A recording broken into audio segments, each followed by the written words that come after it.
A'udhu billahi minasyaitanir rajim. Bismillahirrahmanirrahim.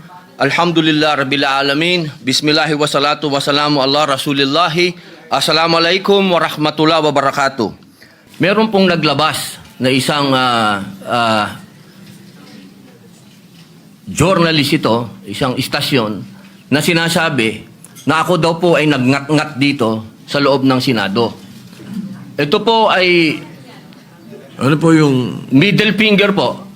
Habang nagtayo daw po ay nagsasagawa ng lupang hinirang, nagpa-flag ceremony, ako daw po ay nagngat-ngat. At ito po ay naging malaking issue. Ako po ay nagtataka, Ginoong Tagapangulo.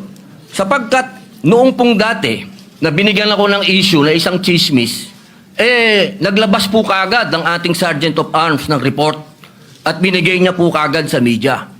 Ito po, wala pong kahit na sino ang nagpapaliwanag na hindi ko po ginawa.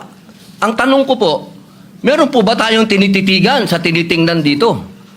Kasi napakabigat po ng akusasyon na ito sa harapan po ng ating bandila. Ako po yung magngangat-ngat. At gusto ko pong ipaalam sa ating mga kasama, kung politika lang, handa po ako mag-resign.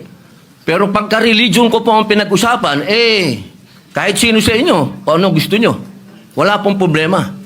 Pero wag pong religion ko. Hinihingi ko po, wag pong religion ko, mahal na tagapangulo. Dahil ito po'y malaking kabastusan sa amin. Ito po, ang sinisip na ko po, ito po'y nag-iisang Diyos. Dito po nakasalalay ang aming pananampalataya. Handa po kaming magpakamatay para dito. Sana po wag pong gamitin ito para siraan ako. Dahil sinasabi ko po, mahal na tagapangulo, kung gusto nyo ako mag-resign, ngayon na, kung gusto ninyo. Huwag niyo akong siraan.